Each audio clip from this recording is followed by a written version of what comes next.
नमस्कार सभी साथियों को। हिंदी साहित्य की क्लास में आप सभी का स्वागत करती हूँ, अभिनंदन करती हूँ। और आज के शस्त्र की परिचर्चा को शुरू करते हैं। आज के शस्त्र में हम लोग पढ़ेंगे रस संप्रदाय। हम लोग कर रहे थे काव्य शास्त्र। काव्य शास्त्र के अंदर ही टॉपिक है हमारा रस संप्रदाय। उसी को आज हम पढ़ेंगे और इस पर परिचर्चा करेंगे, जानेंगे। तो चलिए शुरू करते हैं आज के शस्त्र को। आज के शस्त्र में हम जानेंगे रस संप्रदाय के बारे में। रस संप्रदाय जो है कि रस का व्याप्तिक परक अर्थ जो है वो क्या है? आस्वाद। क्या है? आस्वाद। रसन्ते रसस्ते आस्वादते इति रसा। ये जो है हमारा संस्कृत का वाक्य है। उसके बाद है रस संप्रदाय के प्रवर्तक कौन माने जाते हैं? रस संप्रदाय के जो प्रवर्तक माने जाते हैं वो माने जाते हैं भरत मुनि। कौन माने जाते हैं? भरत मुनि। इनके अनुसार क्या है कि जिस प्रकार अनेक प्रकार के व्यंजनों से युक्त अन्य भोग करते हुए स्वस्थ पुरुष आनंद की प्राप्ति करते हैं, उसी प्रकार विभाव, अनुभाव, संचारी भाव ये जो है से संपन्न स्थायी भावों का आस्वादन करते हुए सहृदय जन रस का आनंद लेते हैं, तो उसी को हम रस कहते हैं। इन्होंने कहा है भरत मुनि ने कि भाव, विभाव, अनुभाव और व्यभिचारी भावों के सहयोग से ही रस की निष्पत्ति होती है, यानी उत्पत्ति, व्युत्पत्ति होती है। यही हमारे रस का अर्थ है। आगे देखते हैं अगला पॉइंट। अगला पॉइंट है कि इन्होंने एक जो सूत्र दिया है भरत मुनि ने, वो कौन सा है? विभाव, अनुभाव, व्यभिचारी भाव, संयोग दृश निष्पत्ति, यानी विभाव, अनुभाव और व्यभिचारी भावों के सहयोग से ही रस की निष्पत्ति होती है। ये बात भरत मुनि ने कही है। अगला पॉइंट है कि संस्कृत के अन्य आचार्यों द्वारा की गई रस की परिभाषाएं निम्न हैं। कौन कौन सी हैं देखते हैं। धनंजय के अनुसार कौन सी है? सबसे पहले आते हैं धनंजय। इनके अनुसार है कि विभाव, अनुभाव, व्यभिचारी भाव, सात्विक कैबर्य, विचारेभ्य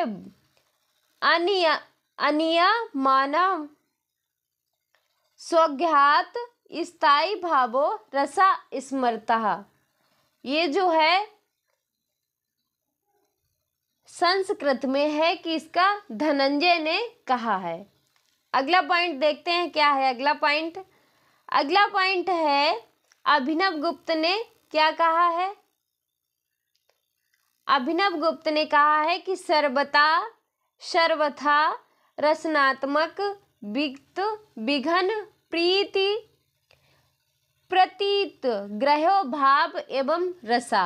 सर्वप्रथम रस में विघन रहने वाले या प्रीति भाव को महसूस करने वाला ही रस है।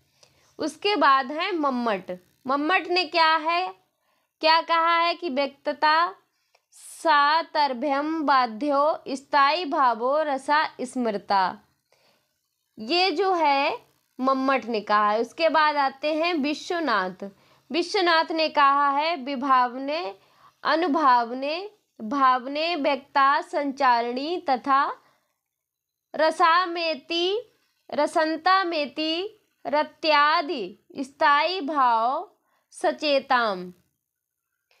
ये जो है विश्वनाथ ने कहा है। उसके बाद अगला पॉइंट है हमारा।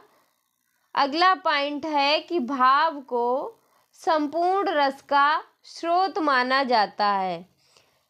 भरत मुनि के अनुसार नाटकादि में वाणी, व्यापार, अंग संचालन तथा सात्विक अनुभवी से ही संयुक्त भाव के रूप में भवती होने वाले भाव व्यापार ही भाव हैं। क्या है? यही ही भाव हैं। उच्यते बंगम सत्यवोपेतनां काव्यार्थम।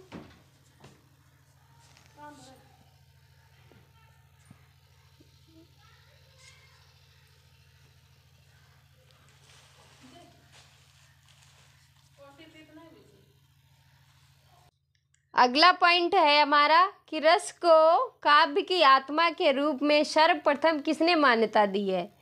रस को काव्य की आत्मा के रूप में सर्वप्रथम आचार्य विश्वनाथ जी ने मान्यता दी है। उसके बाद अगला पॉइंट है कि रस के अवयव कितने हैं। रस के जो अवयव हैं वो कितने माने गए हैं। रस के अवयव 4 माने गए हैं, विभाव, अनुभाव, संचारी भाव और व्यभिचारी भाव। ये रस के 4 अवयव हैं। रस को काव्य की आत्मा किसने माना है, विश्वनाथ ने माना है।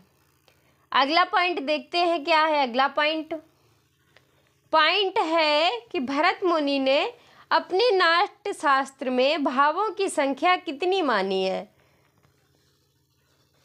भरत मुनि ने अपने नाट्य शास्त्र में, इन्होंने जो ग्रंथ लिखा है नाट्य शास्त्र, उसमें इन्होंने भावों की संख्या कितनी मानी है, 49, जिसमें इन्होंने 33 कितने माने हैं, 33 संचार बाद हैं, संचार भाव हैं, और 8 जो हैं वो स्थायी भाव हैं, और शेष जो 8 हैं वो सात्विक भाव हैं। क्या है, सात्विक भाव हैं। उसका हम लोग देखते हैं, उसकी श्रेणी क्या है कि रस जो है, रस को 4 भागों में बांटा है, विभाव, अनुभाव और संचारी भाव और स्थायी भाव। फिर विभाव को किस में बांट दिया है, विभाव को 2 भागों में बांटा है, आलंबन और उद्दीपन। क्या है, आलंबन और उद्दीपन में। उसके बाद अनुभाव को कितने भागों में बांट दिया, अनुभाव को 4 भागों में बांट दिया, कायिक, सात्विक यानी मानसिक, वाचिक और आहार्य। उसके बाद सात्विक को कितने भागों में बांटा है, सात्विक को स्तंभ 8 भागों में बांट दिया। सात्विक को कितने भागों में बांटा, 8 भागों में बांटा है, स्तंभ, स्वेद, रोमांच और स्वरभंग, कंप, वैवर्ण और अश्रु और प्रलय।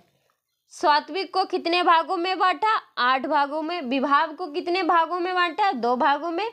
उसके बाद अनुभाव को बांट दिया 4 भागों में। 4 भागों के बाद सात्विक को कितने भागों में बांट दिया, 8 भागों में। उसके बाद आते हैं स्थायी भाव। संचारी भाव के कितने भेद बताए हैं, 33 भेद बताए हैं। उसके बाद आते हैं स्थायी भाव पे। स्थायी भाव को जो है कितने भागों में बांटा है,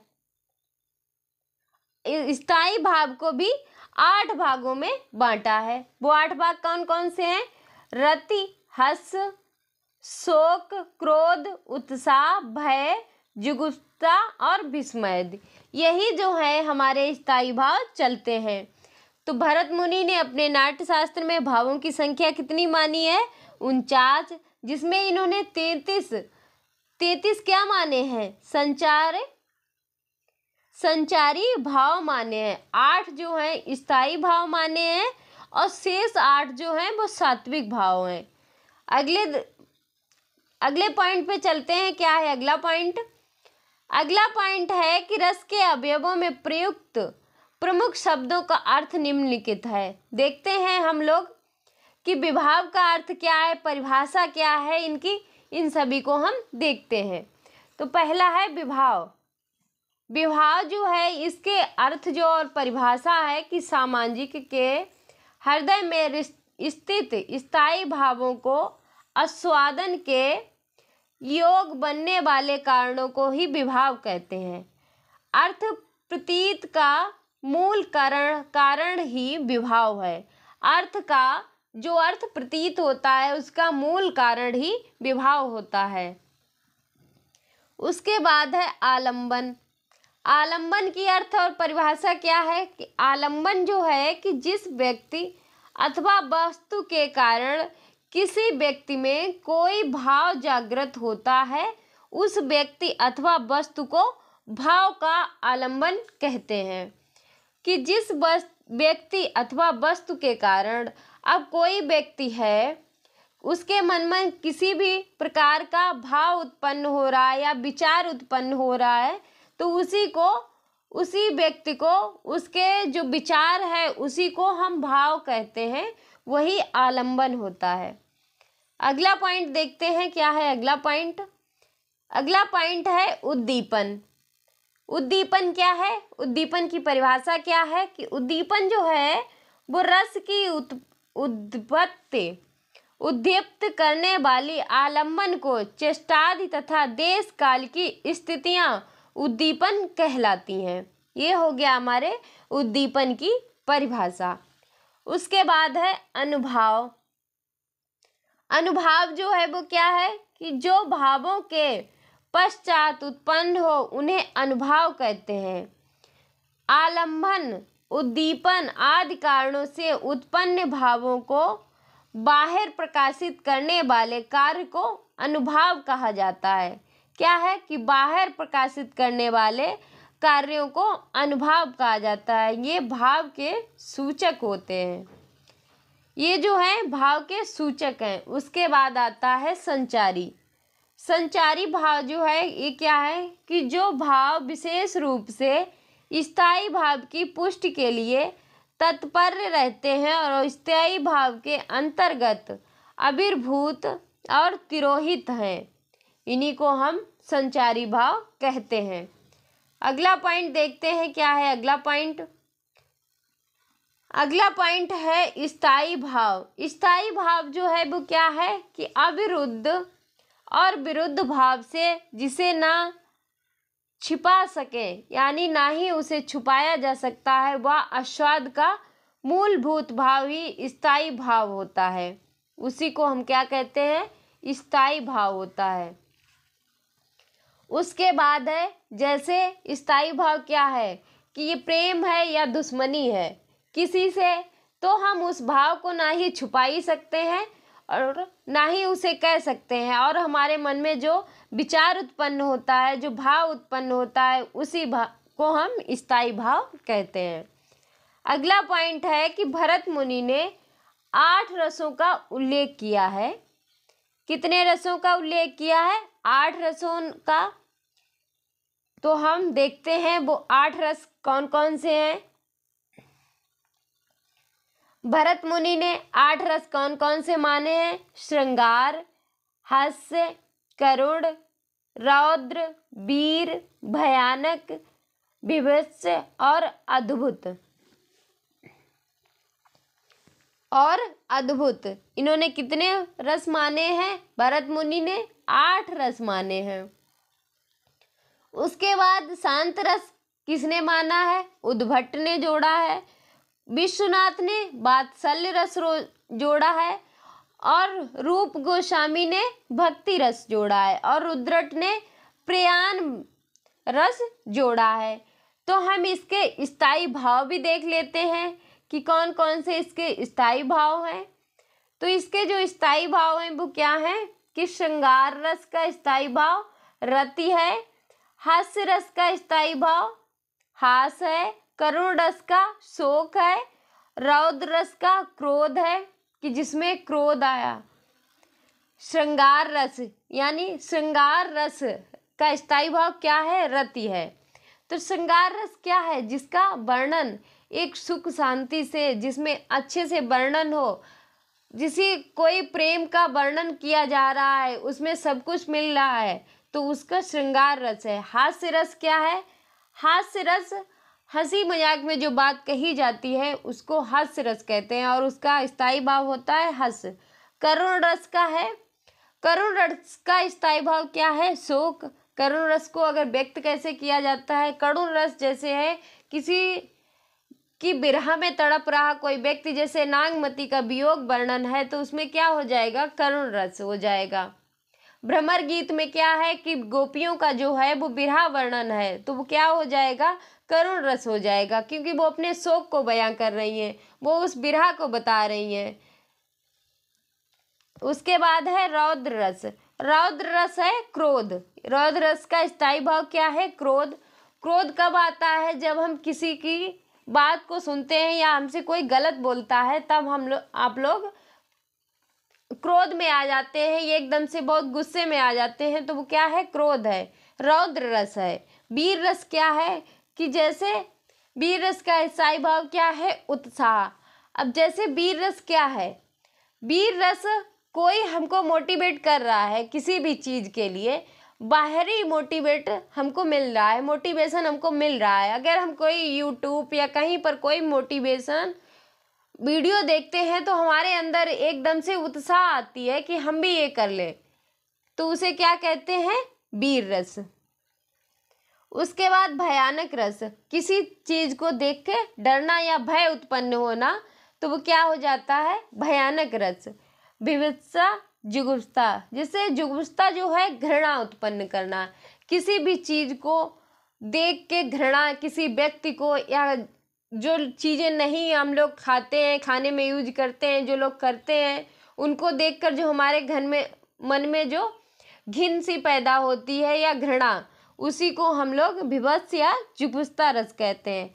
अद्भुत क्या है? विस्मय। जो सबसे अलग हो, जिसका देख के एकदम आश्चर्य हो जाता है कि ये क्या है, किसने किया, कैसे किया, तो ये क्या है? अद्भुत रस है। शांत रस है निवेद। शांत रस का स्थायी भाव है निवेद। जो किसी भी स्थिति में हो पर वो कोई बात किसी से नहीं करता है, बस शांत रहता है, तो उसे क्या है? शांत रस। वात्सल्य रस क्या है? वात्सल्य रस का स्थायी भाव वात्सल्यता है, तो इसका क्या है? वात्सल्य रस जैसे है श्री कृष्ण का जो बचपन में वर्णन किया गया, तुलसीदास ने जो बचपन में उनका वर्णन किया है, तो उसको क्या है? वात्सल्य रस। किसी बच्चे को लेकर उन्होंने जो वात्सल्य रस का वर्णन किया, बहुत ही अद्भुत वर्णन है। उसके बाद आता है भक्ति रस। ईश्वर की भक्ति करना, भक्ति रस। ईश्वर विषय कराती, स्थायी भाव है इसका। प्रयाण का स्थायी भाव क्या है? स्नेह। तो ये था हमारा स्थायी भाव और रस और उसके प्रतिष्ठा। तो एक बार हम फिर देख लेते हैं कि भरत मुनि ने कौन कौन से रस बताए हैं। श्रृंगार रस, हास्य रस और करुण, रौद्र, वीर, भयानक, विभत्स और अद्भुत। इन्होंने 8 रस बताए हैं। उद्भट ने 9वां रस जोड़ा है, वो है शांत रस। और 10वां रस विश्वनाथ ने जोड़ा है, वो है वात्सल्य रस। और 11वां रस जो है वो है भक्ति रस, जो रूप गोस्वामी ने जोड़ा है। उसके बाद है प्रयाण जो है रुद्रट ने जोड़ा है। अगले पॉइंट पे हम लोग चलते हैं। क्या है अगला पॉइंट? अगला पॉइंट है, ये महत्वपूर्ण पॉइंट है जो आपके हर एग्जाम में पूछे जा सकते हैं, यानी पूछे जाते हैं किसी ना किसी एग्जाम में। तो अभिनव गुप्त के अनुसार मूलता रस कितने माने गए हैं? तो मूलता रस जो है वो 9 माने गए हैं। रसों की संख्या कितनी मानी गई है? 9 मानी गई है अभिनव गुप्त के अनुसार। भरत मुनि ने व्यभिचारी भाव को भी, संचारी भाव को भरत मुनि ने क्या कहा है? व्यभिचारी भाव कहा है। उसके बाद आते हैं आचार्य रामचंद्र शुक्ल। आचार्य रामचंद्र शुक्ल ने 33 संचारी भावों का अवरोध की दृष्टि से 4 भेद किया है। जो कौन कौन से भेद हैं आचार्य रामचंद्र शुक्ल के? सुखात्मक, दुखात्मक, उभयात्मक और उदासीन। सुखात्मक में क्या है कि गर्व है, असुक्त है, हर्ष है।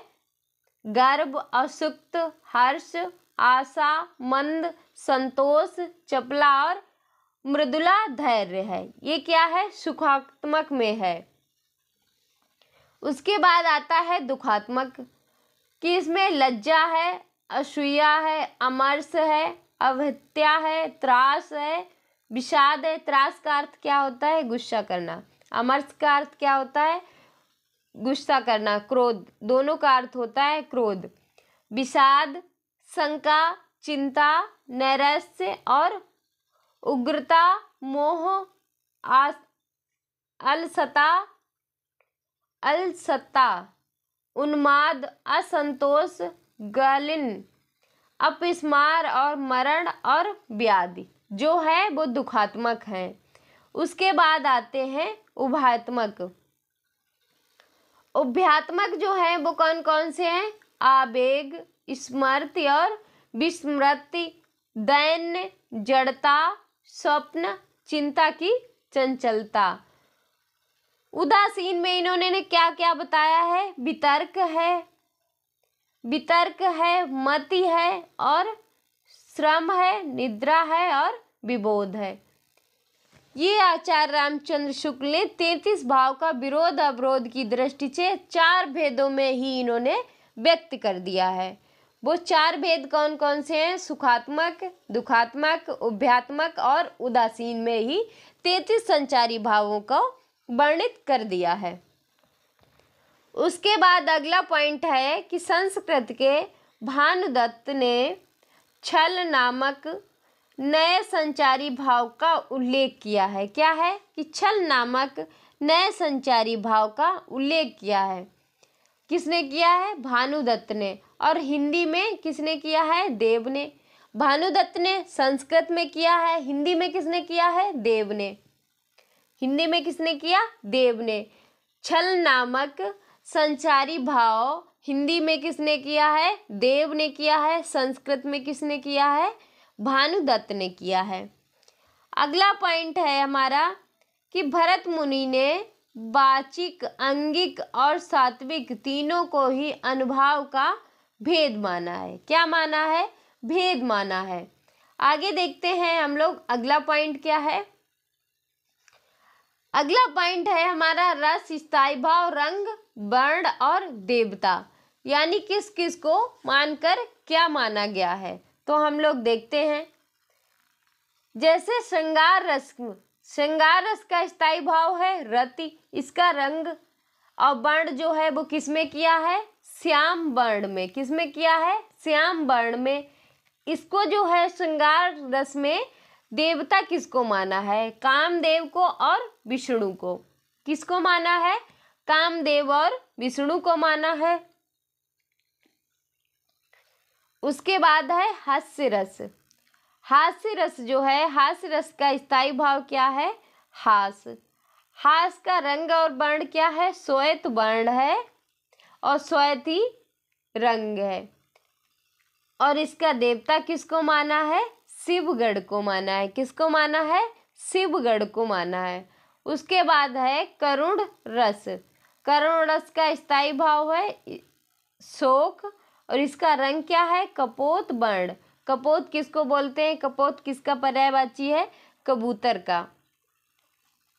इसका देवता किसको माना है? यम को। किसको माना है? यम को। उसके बाद है वीर रस। वीर रस उत्साह स्थायी भाव है इसका और वर्ण जो है हेम वर्ण है। देवता जो है वो महेंद्र है। कौन है? महेंद्र। उसके बाद आता है रौद्र रस। रौद्र रस का स्थायी भाव क्रोध। इसका रंग जो वर्ण है वो है लाल वर्ण और इसका देवता जो मानते हैं वो है रुद्रट। सॉरी, रुद्र। रुद्रट नहीं, रुद्र है। उसके बाद है भयानक। भयानक रस का स्थायी भाव क्या है? भय। इसका रंग क्या है? कृष्ण वर्ण।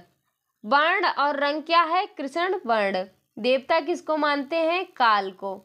भयानक देवता किसको मानते हैं? काल को। उसके बाद आता है अद्भुत रस। अद्भुत रस का स्थायी भाव विस्मय। विस्मय क्या है? इसका रंग पीत वर्ण और देवता इसका गंधर्व। उसके बाद है विभत्स रस। विभत्स रस का स्थायी भाव क्या है? जुगुप्सा। क्या है? जुगुप्सा। इसका रंग और वर्ण क्या है? नील वर्ण है।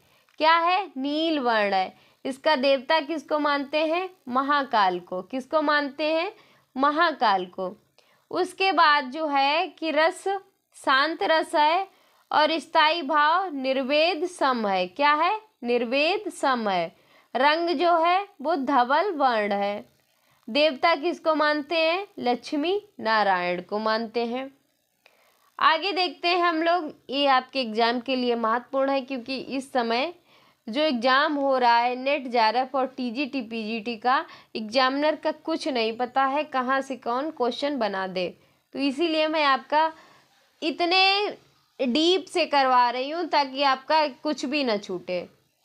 अगला पॉइंट है कि श्रृंगार रस को कार्य व्यापार की व्यापकता को, क्या है? श्रृंगार रस को कार्य व्यापार की व्यापकता के कारण क्या कहा जाता है? रसराज कहा जाता है। इसके कितने भेद हैं? इसके 2 भेद हैं। कौन से हैं? संयोग और वियोग। संयोग और वियोग। संयोग संभोग श्रृंगार है और वियोग में विप्रलभ श्रृंगार है। श्रृंगार रस को रसराज कहा जाता है। इसके कितने भेद हैं? 2 भेद हैं। उसके बाद आते हैं कि वियोग के निम्न कितने भेद हैं। वियोग को कितने भागों में बांट दिया है इन्होंने? 4 भागों में। पूर्वानुराग, मान, प्रवास और करुण विप्रलभ। वियोग के अंतर्गत 10 काम दशाओं का वर्णन भी किया गया है। वो 10 काम दशाएं कौन सी हैं हम लोग देखते हैं।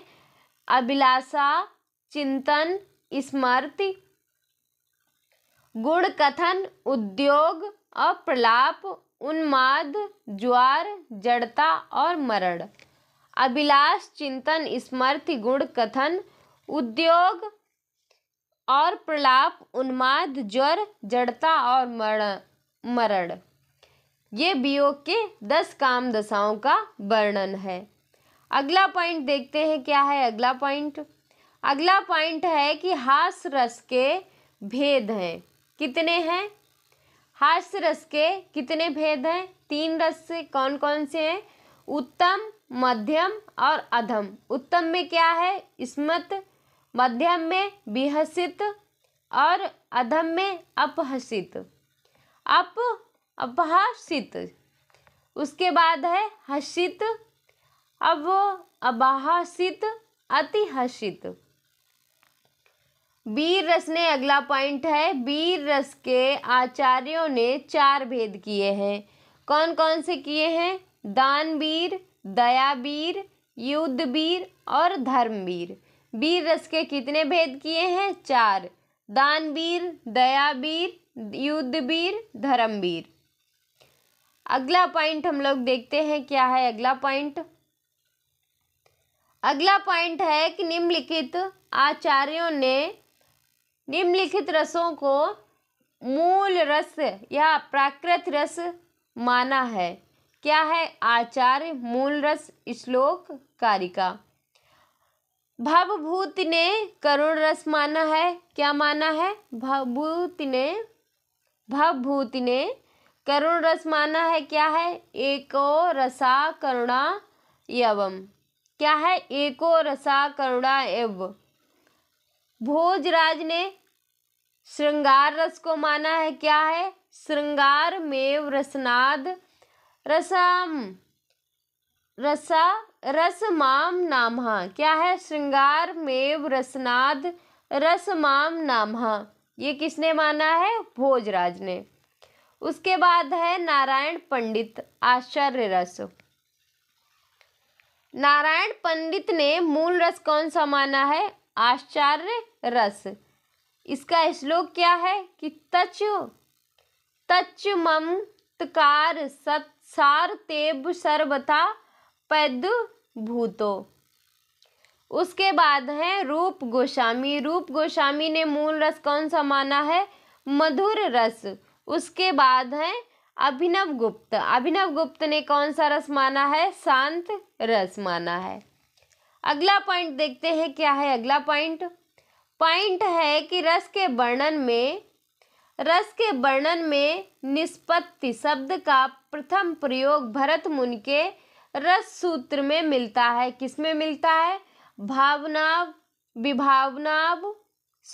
विभावनाव व्यभिचारिव अनुभाव विचारी संयोगा दृश्य निष्पत्ता, ये जो है इसमें मिलता है इनका निष्पत्ति शब्द का प्रयोग। भरत मुनि ने परवर्ती आचार्यों में रस सूत्र में आय संयोग और निष्पत्ति को लेकर विवाद रहा है। इन आचार्यों के सैद्धांतिक व दार्शनिक आधार निम्न हैं। कौन कौन से हैं? आचार्य, सिद्धांत और दार्शनिक। आचार्य भट्ट लोलट, इनका सिद्धांत क्या है? उत्पत्तिवाद और आरोपवाद। कौन सा है? उत्पत्तिवाद और आरोपवाद है। इनका दार्शनिक क्या है?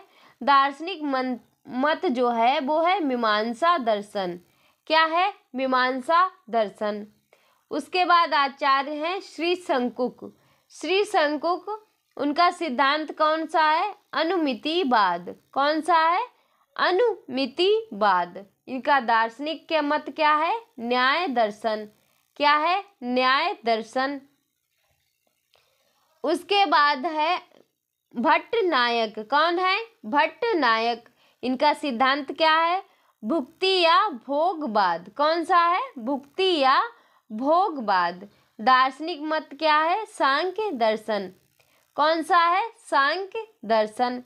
उसके बाद है अभिनव गुप्त। अभिनव गुप्त का सिद्धांत क्या है? अभिव्यक्तिवाद और दार्शनिक मत है शैव दर्शन। कौन सा है? शैव दर्शन। भट्ट लोलट का दार्शनिक मत क्या है? मीमांसा। सिद्धांत क्या है? उत्पत्तिवाद तथा आरोपवाद। श्री शंकुक का दार्शनिक मत है न्याय दर्शन। सिद्धांत है अनुमितवाद। भट्ट नायक का दार्शनिक मत है, भट्ट नायक का दार्शनिक मत क्या है? सांख्य दर्शन। और सिद्धांत है भुक्ति या भोगवाद। अभिनव गुप्त का दार्शनिक मत क्या है? शैव दर्शन। और सिद्धांत है अव्यक्तिवाद। अगले पॉइंट पे चलते हैं। क्या है अगला पॉइंट? अगला पॉइंट है भरत मुनि के रस सूत्र में आए संयोग व निष्पत्ति शब्द के अर्थ रस की अवस्थिति के संबंध में परवर्ती आचार्यों का निम्न मत जो है वो निम्न है। क्या है? आचार्य संयोग, निष्पत्ति और रस की अवस्थिति। भट्ट लोलट का संयोग क्या है? उत्पादक संबंध। निष्पत्ति क्या है? निष्पत्ति शब्द का अर्थ क्या माना है भट्ट लोलट ने? उत्पत्ति। रस की अभिव्यक्ति क्या मानी है? अनुकार्य राम में। किसमें? राम में। श्री शंकुक ने संयोग क्या माना है? अनुमापक। निष्पत्ति अनुमिति। रस की अभिस्थिति अनुकर्ता नट में। आचार्य भट्ट नायक संयोग भोजक। निष्पत्ति भुक्ति। रस की अभिव्यक्ति प्रेक्षक और दर्शक में। अभिनव गुप्त संयोग व्यंग व्यंजक। निष्पत्ति अभिव्यक्ति मानी है और सामाजिक हृदय में। रस की अभिव्यक्ति सामाजिक हृदय में। अगले देखते हैं अगला पॉइंट क्या है। अगला पॉइंट है रस को ब्रह्मानंद सहोदर सर्वप्रथम भट्ट नायक ने कहा है। किसने कहा है? भट्ट नायक ने कहा है। आचार्य विश्वनाथ ने लिखा है। क्या लिखा है? सर्वोत्तृका द खंडम संप्रकाशम नंद चित्यनम वेद्यांतर स्पर्श शून्यो ब्रह्मा स्वाद सहोदरा लोकोत्तर चमुत्कारण प्राणा कश्चित् प्रभात्यम। उसके बाद है स्वाकारवादते भिन्न यातमे यानाम शोधते रसा। ये श्लोक किसका है? आचार्य विश्वनाथ ने लिखा है। उसके बाद अगला पॉइंट है आचार्य भट्ट लोलट को भरत के रस सूत्र का प्रथम व्याख्याता माना जाता है। आचार्य शंकुक के अनुसार सामाजिक चित्र जो है वो तुरंग और न्याय से नट रस में अभिव्यक्ति मानकर रस का अनुमान करते हैं। उसके बाद है साधारणीकरण की अवधारणा सर्वप्रथम किसने प्रस्तुत की थी? भट्टनायक ने प्रस्तुत की थी। किसने की? भट्टनायक ने। भट्टनायक ने काव्य की 3 क्रियाएं मानी है। कौन सी? अभिधा, काव्यार्थ की प्रतीत, भावार्थ साधारणीकरण और भोजकौत रस का भोग। अगला पॉइंट देखते हैं क्या है अगला पॉइंट। अगला पॉइंट है कि आचार्यों ने साधारणीकरणों को निम्न ढंग से प्रस्तुत किया है। क्या है? भट्टनायक ने क्या क्या है? विभाद का साधारणीकरण होता है। अभिनव गुप्त ने क्या क्या? अभिनव गुप्त ने क्या कहा है साधारणीकरण के लिए? कि सहृदय का साधारणीकरण होता है। किसने कहा है? अभिनव गुप्त ने।